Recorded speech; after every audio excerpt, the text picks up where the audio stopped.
നമ്മൾ ഒടുവിൽ സംടൈംസ് നമ്മളൊരു കസ്റ്റമർ ഉണ്ടാക്കി അല്ലെങ്കിൽ വെണ്ടർ ഉണ്ടാക്കി, ചിലപ്പം ഒരുപാട് യൂസർക്ക് കസ്റ്റമറും വെണ്ടറും ഉണ്ടാക്കാനുള്ള പ്രിവിലേജ് ഉണ്ടെങ്കിൽ ചില കസ്റ്റമർ, ഫോർ എക്സാമ്പിൾ ഒരു customer A B C company എന്ന് പറഞ്ഞിട്ടൊരു വെണ്ടർ കസ്റ്റമർ ഉണ്ടാക്കി, മറ്റൊരു യൂസർ എ ബി സി കോ എന്ന് പറഞ്ഞിട്ട് ഉണ്ടാക്കി. രണ്ടും സെയിം ആണ്, പക്ഷേ രണ്ടിലേക്കും ഇൻവോയ്സ് ചെയ്യുന്നത് രണ്ടും ചില സമയത്ത് A B C co select ചെയ്യുന്നു, അല്ലെങ്കിൽ A B C company select ചെയ്യുന്നു.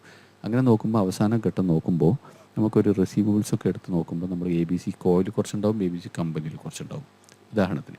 അതേപോലെ വെണ്ടറിലും സംഭവിക്കാം. അപ്പോൾ അങ്ങനെ സംഭവിച്ചു കഴിഞ്ഞാൽ പിന്നീട് നമുക്ക് അത് മാറ്റാൻ, മാനുവലി മാറ്റാൻ കുറച്ച് ബുദ്ധിമുട്ടുണ്ടാവും നമ്മൾക്ക്, ഏതൊക്കെ ഒരുപാട് ഇൻവോയ്സ് ഒക്കെ ചെയ്തിട്ടുണ്ടെങ്കിൽ. പക്ഷേ ഒടുവിൽ അതിനൊരു ടൂളുണ്ട്. നമ്മൾക്ക് ആ രണ്ട് കമ്പനി സെലക്ട് ചെയ്തുകൊണ്ട് ഇനി മൂന്നാമത്തെ ഒരു കമ്പനിയിലേക്ക് ആക്കണമെങ്കിൽ അങ്ങനെ എത്ര കമ്പനി നമ്മൾക്ക് മേർജ് ചെയ്യാം. അതായത് ഞാനിപ്പം ഇവിടെ കസ്റ്റമർ എ, കസ്റ്റമർ ബി എന്ന് പറഞ്ഞിട്ടൊരു കസ്റ്റമർ ഉണ്ടാക്കിയിട്ടുണ്ട്.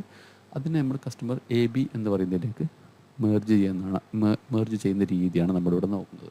ഉദാഹരണത്തിന് ഇവിടെ ഇപ്പം ഞാൻ കസ്റ്റമറിലെടുത്തിട്ട് ഇൻവോയ്സസ് ഓണാക്കി നോക്കാം. നെറ്റ് സ്ലോ ആയതുകൊണ്ടില്ല, ചെറിയൊരു ഡിലേ ആണ്. ഓക്കെ, ഇവിടെ ഇപ്പം കസ്റ്റമർ എക്ക് ഒരു എമൗണ്ട് ഉണ്ട്, കസ്റ്റമർ ബിക്ക് ഒരു എമൗണ്ട് ഉണ്ട്. അപ്പം കസ്റ്റമർ എക്കും കസ്റ്റമർ ബിക്കും ഓരോ ഇൻവോയ്സ് ഉണ്ട്. നമ്മൾ പറയാം കസ്റ്റമർ എയും ബിയും ശരിക്കും പറഞ്ഞാൽ ഒരു കസ്റ്റമറാണ്, കസ്റ്റമർ എ ബി എന്ന് പറയുന്ന ഒരു കസ്റ്റമറാണ് എന്ന് വിചാരിക്കാം. അത് ബൈ മിസ്റ്റേക്ക് കസ്റ്റമർ എയും കസ്റ്റമർ ബിയും ആയിപ്പോയതാണ്.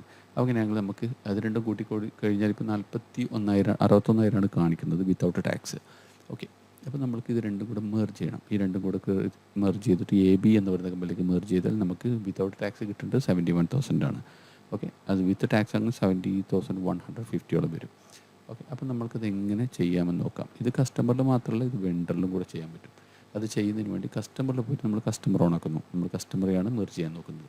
ഇത് ക്യാൻവാൻ വ്യൂ ആണ്. നമ്മൾ ലിസ്റ്റ് വ്യൂ ആക്കും. വലതുവശത്തുള്ള ബട്ടൺ നോക്കിയിട്ട് ലിസ്റ്റ് വ്യൂ ആക്കും. എന്നിട്ട് നമുക്ക് ഏതൊക്കെയാണ് മെർജ് ചെയ്യേണ്ടത്? 3 എയും ബിയും കൂടെ എ ബി ആക്കാനാണ്. അപ്പോൾ 3 കൂടെ സെലക്ട് ചെയ്യുക. 3 കൂടെ സെലക്ട് ചെയ്ത ശേഷം നമ്മൾക്ക് എ ബിയും കൂടെ കൂടിയിട്ടുള്ള വാല്യൂ എയിലേക്ക് വേണം, എ ബിയിലേക്ക് വരണം. നമ്മൾ മെർജ് ചെയ്യാം.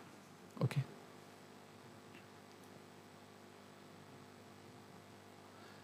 ആക്ഷൻസിൽ മെർജ് ബട്ടൺ ക്ലിക്ക് ചെയ്ത് കഴിഞ്ഞാൽ നമുക്കിവിടെ എ കാണിക്കാം, കസ്റ്റമർ ബി കാണിക്കാം, കസ്റ്റമർ എ ബി കാണിക്കാം. ഇത് 3 കൂടെ മെർജ് ചെയ്തിട്ട് ഏത് പേരാണ് വരേണ്ടതാണ് മേലെ ചോദിക്കുന്നത്. ഇവിടെ ഡെസ്റ്റിനേഷൻ കോൺടാക്റ്റ് ഏതാണ് നിലനിൽക്കേണ്ടത്? കസ്റ്റമർ എ ബി സെലക്ട് ചെയ്തു. ഇനി കസ്റ്റമർ എ ബി സെലക്ട് ചെയ്ത ശേഷം നമ്മൾ മെർജ് കോൺടാക്ട്സ് അടിക്കുന്നു. ഓക്കെ, ഇനി വേറെ ബാക്കിയില്ല എന്നുള്ളതാണ് പറയുന്നത്, അതല്ലാതെ ഇതൊരു എററല്ല. ഓക്കെ, ഇനി വേറെ മെർജ് ചെയ്യാൻ ബാക്കിയില്ല എന്നാണ് കാണിക്കുന്നത്. ഓക്കെ, ഇപ്പോൾ കസ്റ്റമർ എ ബി എന്ന് പറയുന്ന നമ്മൾ കസ്റ്റമറിലൊന്ന് പോയി നോക്കാം ഇൻവോയ്സ് എന്താ വന്നത്. 2 ഇൻവോയ്സും കസ്റ്റമർ എ ബിൻ്റെതായി മാറിയിട്ടുണ്ട്. ഓക്കെ, രണ്ടും. അപ്പോൾ നമുക്ക് ഏജ്ഡ് റിസീവബിൾസ് ഒന്ന് എടുത്ത് നോക്കാം. ഏജ് റിസീവബിൾസ് എടുത്ത് നോക്കുമ്പോൾ കസ്റ്റമർ എ ബിക്ക് നമുക്ക് 70,150 കാണിക്കുന്നുണ്ട്. നമ്മൾ നേരത്തെ നോക്കുമ്പോൾ 61,000 കണ്ടത് നമ്മൾ വിത്തൗട്ട് ടാക്സ് ആണ്. ഓക്കെ, അത് വേണമെന്നുണ്ടെങ്കിൽ നമുക്കൊന്ന് നോക്കാം, കൺഫേം ചെയ്യാം. കസ്റ്റമർ എ ബി എന്നുള്ളത് സെലക്ട് ചെയ്തിട്ട് അവിടെ വലതുവശത്തുള്ള ബട്ടണിൽ കയറിയിട്ട് ടോട്ടൽ എമൗണ്ട് ക്ലിക്ക് ചെയ്ത് ആ കോളം വരും. ടോട്ടൽ കോളം വന്നാൽ നമുക്ക് രണ്ടും കൂടെ സെലക്ട് ചെയ്ത് കാണാം 70,150. ഓക്കെ, ഇത് തന്നെയാണ് ഏജ്ഡ് റിസീവബിൾസിലേക്ക് സിസ്റ്റം കാണിക്കുന്നത്. അതായത് എയും പോയി, കസ്റ്റമർ എയും കസ്റ്റമർ ബിയും പോയി. നമ്മളിത് ചെയ്യുന്നതിന് മുമ്പ് നമ്മൾ ശ്രദ്ധിക്കേണ്ടതെന്ന് പറഞ്ഞാൽ ഇതിൽ നിന്നൊരു അൺഡു ബട്ടൺ ഇല്ല. അതായത് ഒരുപാട് ഇൻവോയ്സസ്, ഒരു 10, 50 അല്ലെങ്കിൽ 100 ഇൻവോയ്സ് ഒക്കെ ഉള്ള 2 കസ്റ്റമറാണ് മെർജ് ചെയ്തെങ്കിൽ പിന്നീട് പണിയാവും, കറക്ഷൻ കറക്റ്റ് അല്ലെങ്കിൽ.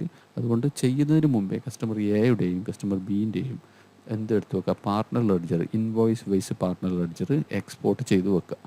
ഓക്കെ, ഇത് എക്സ്പോർട്ട് ചെയ്ത് വെച്ച് കഴിഞ്ഞാൽ അഥവാ ഇൻ കേസ് നമ്മൾക്കിത് മാറ്റം തിരിച്ചൊരു പോക്ക് വേണമെന്നുണ്ടെങ്കിൽ നമുക്കറിയാം ഏതൊക്കെയാണ് കസ്റ്റമർ എൻ്റെ ഇൻവോയ്സസ്, ഏതൊക്കെയാണ് കസ്റ്റമർ ബീൻ്റെ ഇൻവോയ്സസ് എന്ന് നമുക്ക് മനസ്സിലാവും.